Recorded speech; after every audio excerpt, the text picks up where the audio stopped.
Welcome back to Pennsylvania Outdoor Life. Still in this section of our fur-bearing animals, and right now I'm holding a coyote pelt. Mike Huff says that he is one of the best in the area. He's written a book on it. He knows coyotes, but we're going to go back down into the Lehigh Valley area and go after another red fox. More tips for you and more ways of doing it. Let's go back down to the Lehigh Valley.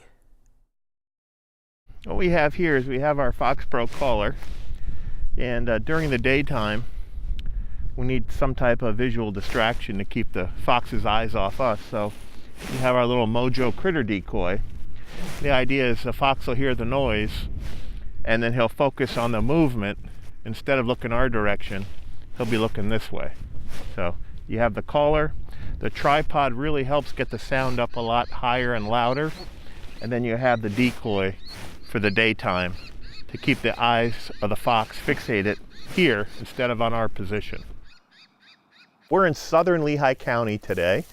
We may get into some other counties, but fox really like people. They thrive around people.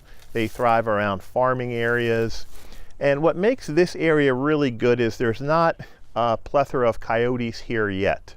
When coyotes move into an area, fox really get hammered back. Coyotes kill fox just like wolves kill coyotes. So we're in an area that's got a lot of farms. Around farms you have a lot of feed for them, a lot of mice, rabbits, and not a lot of competition from coyotes. So they really thrive. They don't mind people. There's fox around people all the time.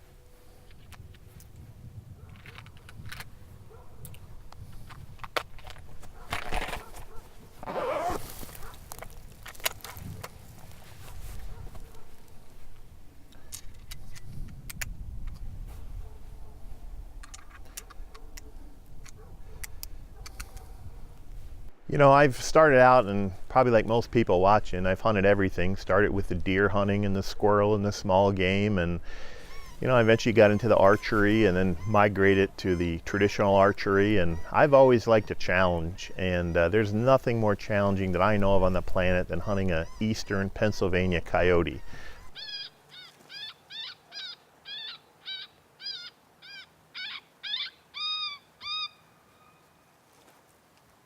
Predators fascinate me, Don. They're just beautiful animals. You know, I see a predator if I'm driving down the street or if I'm calling one in for a client, and they just grab me. I don't know what it is about them. They're just amazing animals, and just love them.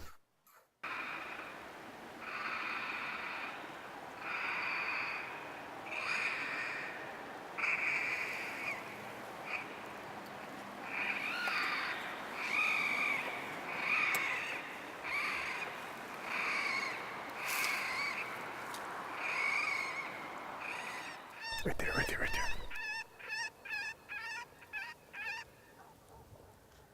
So when we do see one, typically you call the shot, you tell the people when they've got it in their scope. I mean, how does the whole hunt come down when you say fox? Well, first to identify what it is.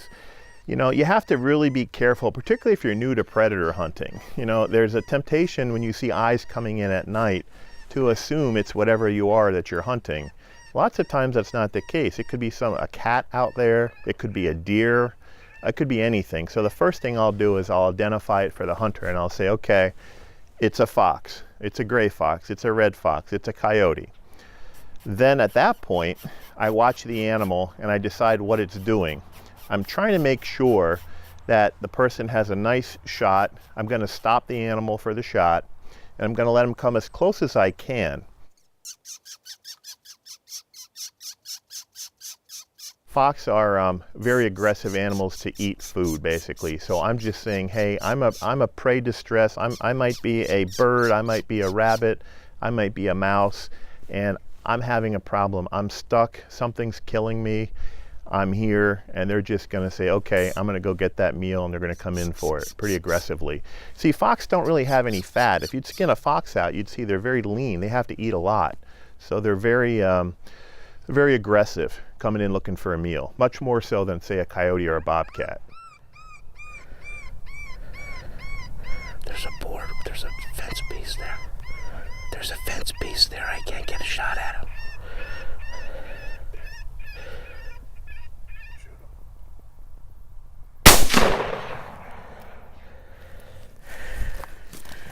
Look at how big this fox is right here. There he is, Mr. Don Jacobs. Outdoor life, baby. Lehigh County. Let's put him down here and take a look at that, Mike. Get down on your knee here. See how much bigger he was than the one I shot? Take a look at that one with me. First of all, thanks, buddy. You got it. Thank you so much. Now, this is a beautifully healthy. That's a nice mature male red fox. Well done. Now, how do you tell the difference between that and a gray fox besides the obvious red? Is there anything you're looking for?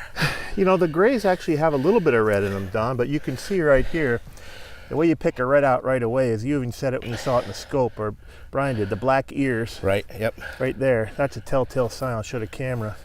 When you see those black ears. Right. And the black socks of the feet. That's it. Right there. Yep. That's how you know. You don't see that in the gray fox. And look at how fluffy and winter coat this thing has on. Beautiful February tail. Yep. Yeah. Nice and fluffy. You see this one's got the full tail, no mange. Mm-hmm. It's in good shape. Well, you said it was going to happen quick. That was 10 minutes, 5, not even on the call. Yeah, good shooting. Thank you, my friend. Thank you. You got it, man. That was exciting as all get out, let me tell you. You did great. Thanks. It's addicting, fox hunting. Hunting at night, I tell you, people try it, they just love it. If somebody wants to get a hold of your book or book a trip or even one of your classes in the summer, what's the best way to do that? The best way is if you're internet savvy, and if you typed in masterpredatorhunting.com, you'd come to my website, and there's my phone number and my email address is there as well. And I have a book. It's actually the top-rated coyote book on the planet. It's called Understanding Coyotes, and that's available on Amazon, amazon.com. Mike, thank you very much. And I do intend on getting back out and doing a little coyote hunting, different turf, different areas, and of course he also does the bobcat hunts, like he said. Now, we're going to take a short break, but before we do, there once again is his website on how you can get a hold of information and maybe even book a trip. We'll be right back.